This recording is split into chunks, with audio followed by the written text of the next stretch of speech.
በዚህ ሰዓት በተሰማ መረጃ መሰረት በክርስቲያኖች ላይ ዘግናኝ ግድያ ሲያደርጉ በነበሩት አይኤስ ላይ አሜሪካ የአየር ጥቃት ማድረጓ ተሰምቷል። አሁን ደግሞ ድርጅቱን እያሰፋሁን ኢትዮጵያ ውስጥ ገብቷል። አፋር ክልልና እንዲሁም በኬሚስ እንዳለ ደቡብ ወሎ ሙሉ በሙሉ እስከ አማራ ሳይንት ድረስ የመንግስት አለቅላቂና የቢሮ አጎብዳጅ በመሆን ወንበሩን ጠራጊ በመሆን አውሬያዊ ባህሪ እንዳለ ዛሬ አውቀናል። ጦር መሳሪያ ሳትይዝ ብዙ ህዝብ እንደገደልክ ነው ዛሬ የምቆጥረው። ሰላም ጤና ይስጥልኝ በሰንደውጋቸው ነኝ። በአዲስ ቪዲዮ ተመልሼ መጣሁ። በዚህ ቪዲዮ የምንመለከተው እንግዲህ እውነተኛና ትክክለኛው የአግማስ ኢትዮጵያን ማንነት የምንመለከት ነው የሚሆነው። እንደዚሁም ደግሞ ኡስታዝ በከረም እንግዲህ ጠንከር ያለ ተቃውሞ ገጠማቸው ይገኛል። እሱ ብቻ አይደለም እንግዲህ ትናንት ማታ አሜሪካ ጥቃት ፈጽማለች በማለት የሚለው ነገር የምንመለከት ነው የሚሆነው። ሁላችሁም ቪዲዮ ላይክ እና ሼር ማድረጋችሁ እንዳትረሱ። ሰብስክራይብ ለምንድን ነው የማታደርጉት? አሁን አድርጉ። እስቲ መጀመሪያ አሜሪካ ከፈጸመው ጥቃት እንጀምር። በዚህ ሰዓት በተሰማ መረጃ መሰረት በክርስቲያኖች ላይ ዘግናኝ ግድያ ሲያደርጉ በነበሩት አይኤስ ላይ አሜሪካ የአየር ጥቃት ማድረጓ ተሰምቷል።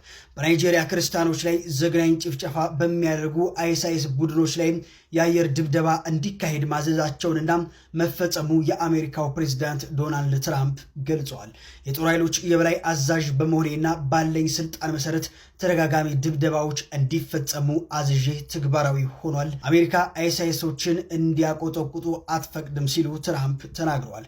ወታደራዊ ኃይላችን እግዚአብሔር ይባርከው ዛሬ ጥቃት የተፈጸመባቸው የአይኤስ አባላትን ጨምሮ ለሁላችሁም መልካም ገና ሲሉ ትራምፕ መልእክታቸው አስተላልፈዋል። እንደምናስታውሰው ነው እንግዲህ ባለፈው በናይጄሪያ አንድ ግለሰብ እንግዲህ በአንድ ግለሰብ የሚመሩ አካላት ከዛ ውጪ ያሉ አካላት እንግዲህ ናይጄሪያ ክርስቲያኖችን በጅምላ የጨፈጨፏቸው ነበር እና ማንም ሰሚ ያልነበራቸው፣ ነገር ግን በህብረት በአንድነት ስለጮሁ ሁሉም ሰምቶ ዓለም ሰምቷቸው እንግዲህ በዚህ መንገድ ራሳቸውን ለመከላከል ችለዋልና በጣም ደስ የሚል ነገር ነው። አጥፊዎች እንግዲህ በዚህ መንገድ ሲጠፉ ይበል የሚያሰኝ ነው። ቢኮዝ እያጠፉ ከሚኖሩ እንደዚህ ጠፍተው ሰላም ብናገኝ ይሻላል ስለማማለት ነው። እሱ ብቻ ለመነገራችን ላይ እኛ አልነቃንም፣ እኛ አልተባበርንም እንጂ እኛም ሀገር ላይ የነዚህ ሰዎች እጅ አለበት። በነገራችን ላይ ይሄንን ነገር ተመልከቱት። የተከበራችሁ የዓለም ህዝቦች በሙሉ እንግዲህ እስላማዊ ሸንጎ ህብረት የሶማሊያ በቅርብ ጊዜ ለበርካታ ዘመናት ስለ እስልምና ሲታገል አሁን ደግሞ ድርጅቱን እያሰፋሁን ኢትዮጵያ ውስጥ ገብቷል። በርካታ ህዋሶችን ያወጣል መኖራል። አብዛኛው በአፋር ክልልና እንዲሁም በኬሚስ እንዳለ ደቡብ ወሎ ሙሉ በሙሉ እስከ አማራ ሳይንት ድረስ መግባት የሚያስችለን አቅም ሁሉ መስርተናል። እንግዲህ ይህን አካባቢ እንግዲህ ቢያንስ እንደምንም አድርጎ ያለውን አቅማችንን ማሟጠን ቀስ በቀስ ህዝቡን ወደ ጂሃዲስት አስገብተን እስላማዊ መንግስትን መሰረታለን እና ማንኛቸውም ህዝብ መከተል አለበት። በተለይ ከሚሴ ቦረና፣ በከረ ሰላም ሳይንት ሁሉ የኛ ድርጅታችን እንዲደግፍ ጥሬን በዛ አጋጣሚ ላቀርብ ፈልጋለሁ። አሁን አንድ ነገር ልጠይቃቸው። አሁን እናንተ አሁን በስንት ብሔር ብሔረሰብ ነው አላችሁ? ሶማሌ ብቻ ነው የምናውቀው እንግዲህ አሸባሪ ቡድኖች የሚባሉ አልሸባብ፣ አልሐረከት አልሸባብ የሚባሉ አልሐረከት አልሸባብ ማለት የሚባላችሁ እናንተ አልሐረከት አልሸባብ የሚባል ነገር የለም። እሺ ማንኛቸውንም የኛን እስልምና ያልተቀበለ በሙሉ እንዲቀበል እናደርጋለን። በቃ ይሄ ግድ ነው። ማንኛውንም መስዋዕትነት ከፍለን እንደተመለከታችሁት ነው እስልምናን በግዴታ እንዲቀበሉ እናደርጋለን እያለ እየዛተ ነው የሚገኘው። ይህንን ዛቻ ግን ብዙዎቻችን ሰምተን ከተራ ነገርም ላንቆጥሮ እንችላለን። ነገር ግን እንዳይመስላችሁ ይህ ነገር ታቅዶበት እየተሰራ ያለበት ድርጊት ነው። ስለዚህ ይህንን አይታችሁ ዝም የምትሉ ኦርቶዶክሳውያን ህሊናችሁ ሊወቅሳችሁ ይገባል። በአርሲ እንደዚሁም በሰላሌ፣ በሌሎቹም በሐረርጌ፣ በሌሎቹም አካባቢዎች የሚፈጸመው የኦርቶዶክሳውያን ግፍና መከራ ግድያ በእነዚህ አካላት የሚቀነባበር ነው። ይህንን በደንብ አስረግጬ ነው ለነገራችሁ የምፈልገው። እንደዚህ መሳሪያ አንግቦ የመጣን አካል ፍትህ እያለን ለማስቆም ነው እየጣረን የምንገኘው። ስለዚህ ኦርቶዶክሳውያን ነክታችሁ በየአካባቢያችሁ ተደራጅታችሁ ራሳችሁን ቅድስት ቤተክርስቲያናችሁን መጠበቅ አለባችሁ። ወሳኙ መንገድ ይህና ይህ ብቻ ነው። ይህ ዛቻ ዛሬ እናንተ ላይ መፈጸሙ አይቀርም። ዛሬም ባይሆንም ነገ ከነገ ወዲያ መፈጸሙ አይቀርምና በሶማሊያ የምትገኙ፣ በአፋር የምትገኙ፣ በከሚሴ የምትገኙ፣ በሌሎች የኢትዮጵያ ክፍሎች የምትገኙ ኦርቶዶክሳን ባለማተቦች ክርስቲያኖች በሙሉ ይህንን መልእክት አይታችሁ ዝም እንደማትሉ ተስፋ አደርጋለሁና በያላችሁበት ተደራጅታችሁ ራሳችሁን ጠብቁ። እነዚህ አካላት እንደሰማችሁት በየአካባቢው ተደራጅተው ነው የሚገኙት። ማንን ለማጥቃት? እኛ ክርስቲያኖችን ለማጥቃት ማለት ነው። ስለዚህ ካሁኑ ቀድማችሁ መዘጋጀት አለባችሁና አሁንም ደጋግሜ የምለው ፊርማውን ፈርሙ፣ ድምጻችን ለዓለም እንዲሰማ። እንደዚሁ ደግሞ ተደራጅታችሁ ራሳችሁን፣ ቤተሰባችሁን፣ እምነታችሁን፣ ሀገራችሁን ጠብቁ። ወንድማችን እግዚአብሔር ይስጥልን። የኛ ነገር በጣም ነው የሚያሳዝነውና ሰዎቹ እንግዲህ በዚህ መንገድ ተደራጅተው በአራቱም አቅጣጫ እያጠቁን ይገኛሉ። የኛዎቹ ግን በጣም በሚያሳዝን ሁኔታ 67 ሚሊዮን ኦርቶዶክሳዊ አለ በሚባልበት ሁኔታ እንዲው ጭራሽ በአውሮፓ በውጭ ሀገር ዳያስፖራ ራሱ 1 ሚሊዮን ዳያስፖራ አለ በሚባልበት ሀገር ውስጥ የኖርን ኢትዮጵያዊ የሆነ 1 ሚሊዮን ዳያስፖራ በውጭ ሀገር አለ በሚባልበት ሀገር ውስጥ የኖርን ፔቲሽኑ ራሱ የፈረመው 20,000 ሰው ነው እስካሁን ድረስ። በጣም ነው የሚያሳዝነውና ሞታችን ጭራሽ ማመንም አልፈለግንም። ኦኬ ሞታችንን ማመን አልፈለግንም። በጣም ያሳዝን። ነገር ግን ሰዎቹ በዚህ መንገድ ይመጡ ይገኛሉ። በነገራችን ላይ ወሎ ገብተናልና ሀውቱ ወሎ እንዴት ነው የገቡት ወደ ወሎ የሚለውን ነገር አሳያችኋለሁ። ከዚህ ከአግማሽ ሰው በገዳ ይዤ የማሳያችሁ ነገር ይኖራል። ከዛ ውጪ እንግዲህ ትላንትና በናይጄሪያ ሲከናወን የነበረ ነገር ዛሬ እኛም ጋር መፈጸም የማይቀር ነውና እንዘጋጅ፣ ራሳችንን እንጠብቅ ማለት ፈልጋለሁ። እናንተ በዚህ ጉዳይ ሀሳባችሁን አስቀምጡበት። ወንድማችን እንስማና ወደ አግማሽ ኢትዮጵያ እንመለስ።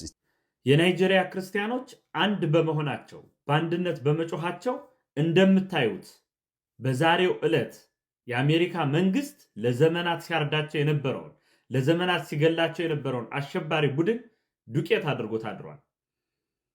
እኛ ኢትዮጵያውያን ለዘመናት እየተገደልን መከራ እየበላን ግን አንድ መሆን አቅቶን ዕለት ዕለት ስናለቅስ እንኖራለን።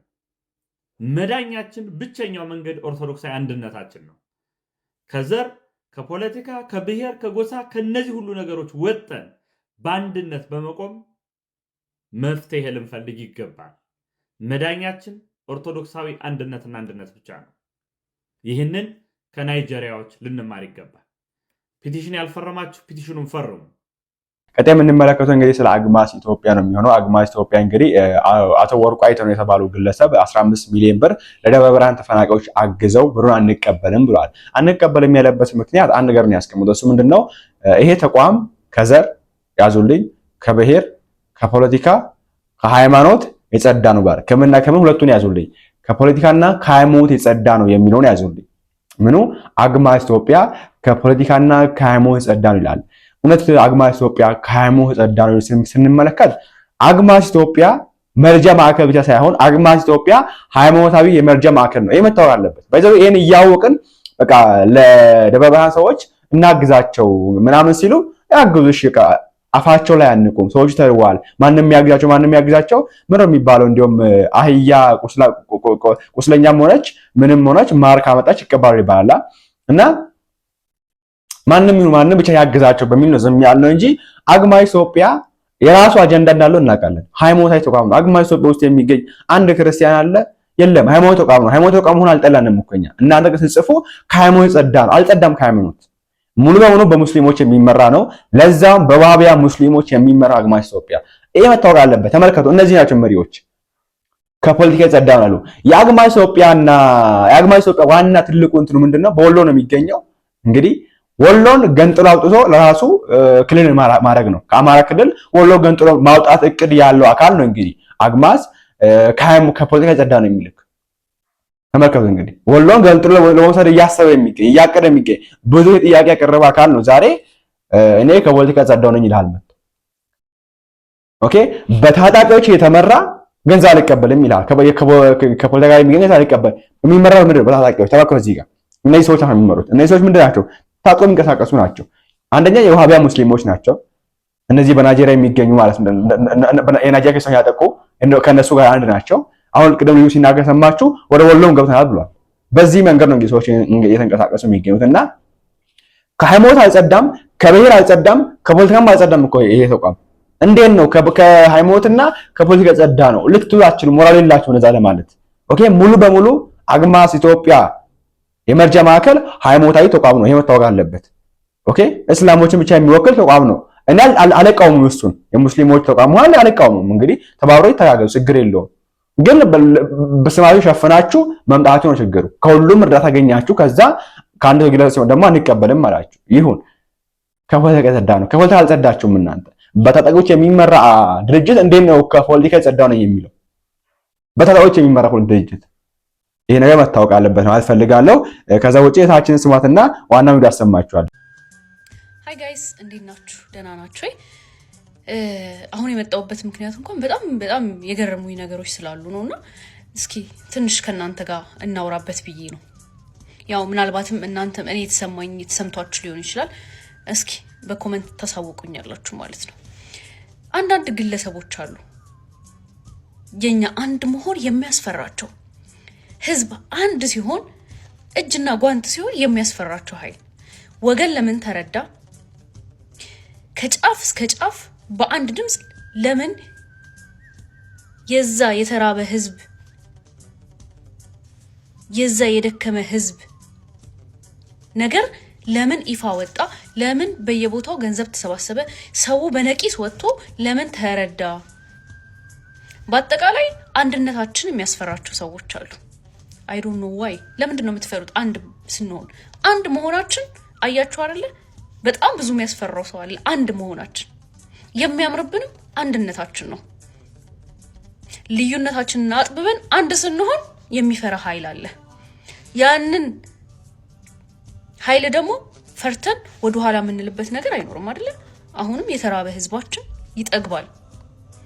in 21 century in this year ሚራብ ሰው ሊኖር አይገባም። ስለዚህ በየትኛውም ክልል የረሃብ ችግር እንዲኖር አንፈልግም። በየትኛውም ክልል ደግሞ እርዳታው ይቀጥላል፣ ይረዳል አይደለ ጋይስ? ይሄ ነገር ዝም ብላችሁ አስቡት። በዛ በኩል እርዳታው ይቆም፣ ህገ ወጥ ነው። በዚህ በኩል ደግሞ በጣም ብዙ ነገሮች እየተባሉ ነው። ስለዚህ አንድነታችን የሚያስፈራቸው እንደውም የበለጠ እንዲፈሩ አንድ ላይ እንደዚህ እጅ ለእጅ ተያይዘን የተራበ ህዝባችንን እናጠግባለን። በዚህ ዘመን የተራበ ህዝብ የተጠማ ህዝብ እንዲኖረን አንፈልግም አይደል? እስኪ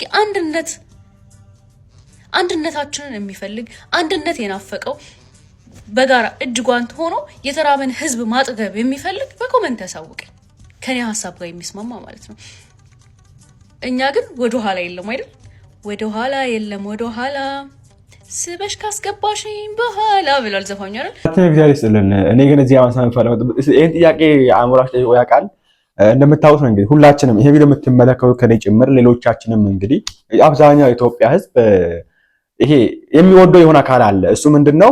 ከዘር የጸዳ ከፖለቲካ የጸዳ ከብሔርተኝነት የጸዳ ጭራሽ ከሃይማኖት ራሱ ሃይማኖት የጸዳ ስላችሁ ይሄ የሃይማኖት ጽንፍ ይዞ ሌላውን የማያንቋሽሽን ግለሰብ ይወዳል ኢትዮጵያዊ። ኦኬ ብሔርተኛ ያልሆነ ፖለቲከኛ ያልሆነ ሃይማኖተኛ መሰላችሁ ሃይማኖት ያሰራችሁ ደግሞ ሃይማኖት የሌለው ሳይሆን ይሄ ሌላውን የማያንቋሽን አካል ሁሉም ኢትዮጵያዊ ይወደዋል። ኦኬ ሁላችንም እንወደዋለን። እንደዚህ አይነት ሰዎችም ነን ብለን ነው የምናስበው። እንግዲህኛ ከዘር የጸዳን ከብሔር የጸዳን ከሃይማኖተኝ ምንድነው ወይ ሌላውን ሃይማኖት የማናንቋሽሽ ከፖለቲካ የጸዳ ሰዎች ብለን የምናስበው። እንደዚህ እኛ ያሰብን እንዴት ነው በዚህ ልክ አንድ መሆን ያቃተን ታዲያ?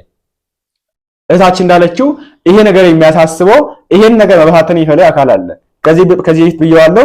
ፖለቲከኞች የህዝቡን አንድ መሆን አይፈልጉም።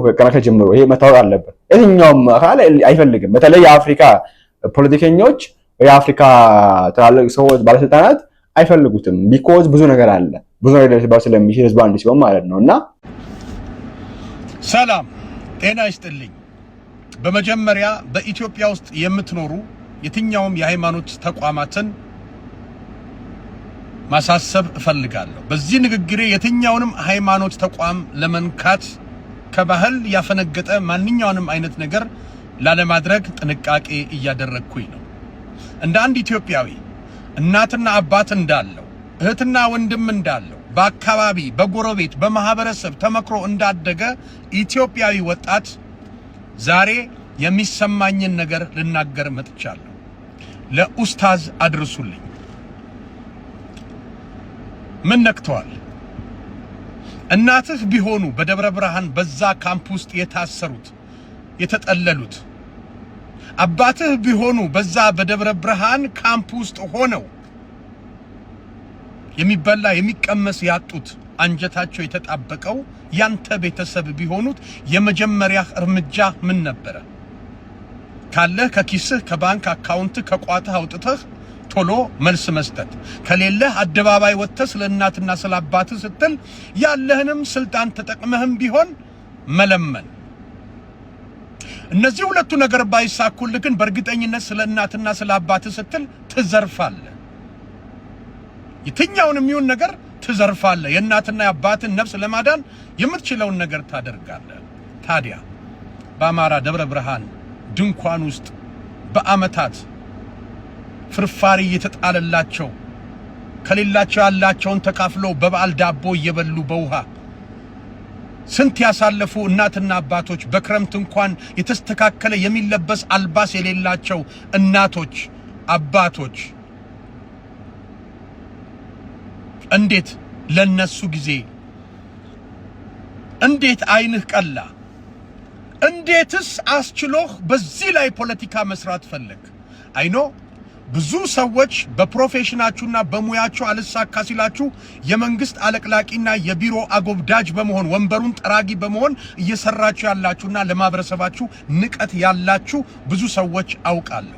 በየቀኑ እያንዳንዳችሁ ላይ ይመጣሉ። እንደ ማህበረሰብም ከመንግስት ጋር ሆናችሁ የሆነን ማህበረሰብ በጅምላ የምትጠሉና የምትፈርጁ የጊዜው ነጋዴዎች አላችሁ።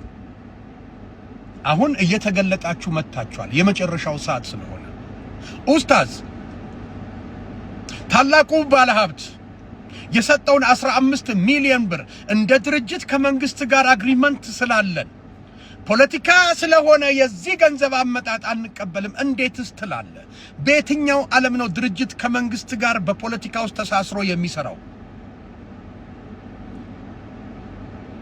በጣም እጅግ ታሳፍራለህ። ባለህበት ሃይማኖት ውስጥ ሰፊ ተቀባይነት ያለ የተከበርክ ሰው ብትሆንም በኦርቶዶክሳውያኑና በሌላውም እምነት ተከታይ እንደ ወንድም የምትከበር የምትወደድ ሚዛናዊ ሰው ነበርክ ብለው ሰዎች ያስቡ ነበር። ዛሬ ተገልጠሃል። እጅግ የበዛ አውሬያዊ ባህሪ እንዳለህ ዛሬ አውቀናል። እናንተ ለመሆኑ እናንተም እንደሌላው በ9 ወር ተረግዛችሁ ነው የተወለዳችሁት? እናንተም እውነት የእናትን ማህፀን አይታችኋል? እናንተ እውነት የአባት አብራክ ክፋይነትን አይታችኋል? እውነትስ እህትና ወንድም ነበራችሁ? ህፃናት የእህት ልጅ ህፃናት የወንድም ልጅስ ነበራችሁ? ህፃናት ልጆቻችሁንስ በትክክል ቴኬር አድርጋችሁ አሳድጋችሁ ነበር? የህፃናትን ስጣም ታውቃላችሁ? እንዴት አስችሎ በዚህ ደረጃ ለመፍረድ ቻልክ?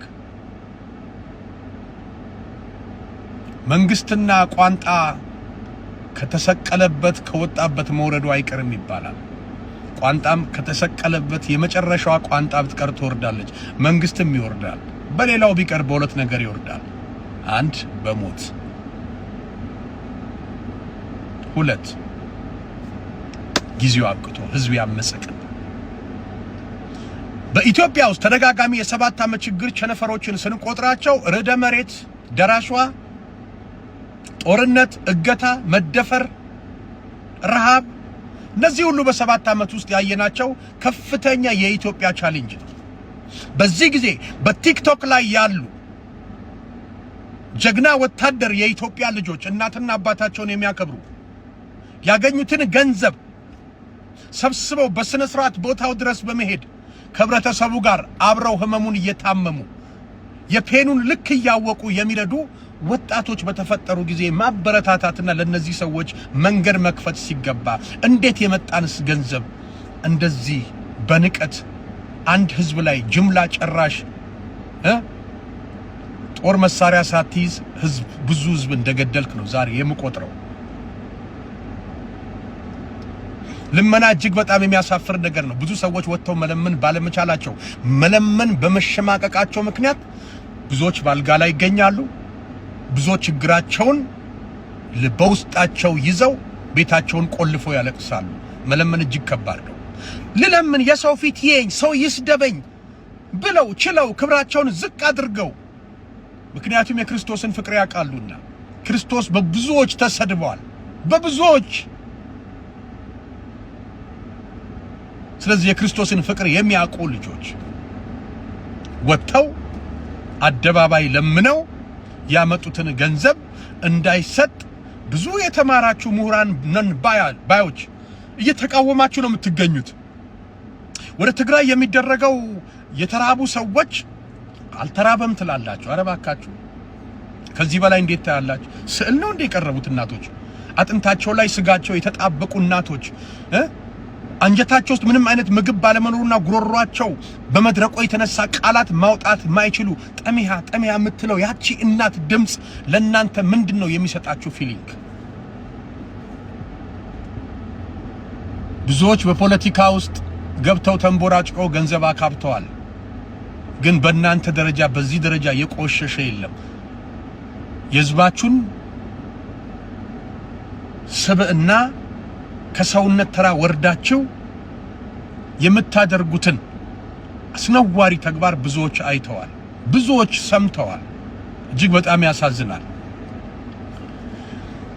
እንደኔ ኡስታዝ እናትና አባት ካለ አንተም ከናትህ ማህፀን የወጣ አባትን አብራክ የተካፈልክ ኮንክ አንተም እንደሌላው ሰው እንደሌላው ፍጡር አላህም እንደፈጠረው እግዚአብሔርም እንደፈጠረው 9 ወር ከ5 ቀን አላህም የፈጠረው 9 ወር ከ5 ቀን ነው። እግዚአብሔርም 9 ወር ከ5 ቀን ነው። በ12 ወር የተወለደ ቤተሰብ ካለህ ንገረኝና እምነቴን ቀይራለሁ። አፍንጫው ወደ ላይ የቆመ ቤተሰብ ካለህ እምነቴን ቀይራለሁ። ሁላችንም የአንድ አምላክ ፍጡራን አንድ አምላክ ነው ይሰራል። ስለዚህ በእንደዚህ አይነት ሲስተም ውስጥ የመጣ ሰው ነኝ ብለህ ካመንክ ወጥተህ በአደባባይ አንተ ብቻ ሳይሆን እንደ ድርጅት ይቅርታ ጠይቁ። ከመንግስት ጋር ያላችሁን ተሳስረን ልንሰራ የምትለውን ፖለቲካ አቁመው። በየትኛውም ዓለም ላይ ከመንግስት ጋር ተደራጅቶ የሚሰራ የመንግስትን ፖለቲካ ደጋፊ ሆኖ የመንግስትን ርዕዮተ ዓለም አብሮ እያስኬደ የሚሰራ የትኛውም አይነት ድርጅት የለም። ለመጀመሪያ ጊዜ እናንተን ያየነው እጃችንን ባፋችን ጭነናል፣ ተገርመናል። እጅግ የምታሳፍሩ ጭምብላችሁን እያወለቃችሁ ስላላችሁ ከልብ አድርገን እናመሰግናለን። ይህ ሁሉ ስራ የእግዚአብሔር ስራ ነው። እግዚአብሔር ሲያፈጣጥነው እያንዳንዳችሁን ራቁታችሁን ያስቀራል። ይሄን ህዝብ በጦርነት ለመጨረስ በድርጅታችሁ ስም ለመሳሪያ መግዣ ለመንግስት ስታቀብሉ እግዚአብሔር ከዚህ ምስኪን ህዝብ ጋር ይዋጋ ነበር። ለዚህ ነው ታንክ፣ ድሮን፣ መትረየስ፣ ብሬን፣ ስናይፐር፣ ቦምብ፣ ፈንጅ ይዞ ገብቶ ከማስረከብ ውጪ ድል አድርጎ አያውቅም። እግዚአብሔር ስላለ እግዚአብሔር ስለሚዋጋ ከዚህ ህዝብ ጋር በረሃብ ልትጨርሱት ሞከራችሁ። አንጀታቸው ተጣብቆም እላቸው ላይ ልብሱ ተጣብቆ ሰውነታቸው ላይ ስጋቸው እንደዛ ሆኖም እግዚአብሔር ስላለ ተረፉ። የዚህ ዘመን ሰዎች ነን። እያንዳንዱን ነገር በመረጃ እያየን ነው፣ ባፈ ታሪክ አይደለም። ስለዚህ በጣም አሳፋሪ ነገር ነው እንደ ኢትዮጵያ ያደረከው። ስለዚህ በጣም ወጥተህ የራስን እምነት ተከታይ የሙስሊም ማህበረሰቡም አኩርፈዋል በዚህ ሐሳብና ይቅርታ ጠይቅ። እንደ ኢትዮጵያዊ መላው ኢትዮጵያን ይቅርታ ጠይቅ። በተለይ ደግሞ የተራቡ እናትና አባቶችን ይቅርታ ጠይቅ። በነገራችን ላይ ወንድማችን እግዚአብሔር ይስጥልን። እኔ ግን እዚህ አሁን ለመንግስት ራሷን ጥያቄ አቅርብ ባል ወይ ደግሞ ለመንግስት ሳይሆን ለሚመለከቱ አካል ይሄ በጎ አድራጎት ድርጅት ምናምን የሚባሉ አካላት አንድ ጥያቄ አቅርብ ባል ማቀርብ ምንድነው ለትግራይ ክልል ህጻጽ ብዙ እርዳታ አደረሰናል፣ እሱን የወሰደው ህወሓት ነው የሚል ነገር ነው እንዴ ተናገሩት። እና እኛን ይመለከተናል። በስርዓት እኮ ህዝቡ ጋር ማድረስ የእናንተ ስራ ነው እንጂ ህወሓት መሀል ላይ ስለወሰደብህ ሞት አለበት እንዴ? ከህወሓት ጋር የሚሰራው መሰረት እናንተ መታቆት እናንተ ህዝብ ፖለቲካውን መራቡን ነው የሚያውቀው። ህዝቡ ማን እየመራ ሀገር እየመራ ያለና አካል የሚያውቅ ህዝብ እኮ ነው ትግራይ የሚገኝ። አሁን ላይ ሀገሪቷ ማን ነው እየመራ ያለው ስሙን ነገር የምትሉት ሊነግራችሁ አይችልም እኮ። ይሄ አካል ነው የሚገኘው። እኛ የላክን ነው ብር ልከናል፣ እህል ልከናል፣ ግን እዛ የወሰደው የሚገኙ ራሳቸው። ስለዚህ ተው አትር እንዴት ይባላል?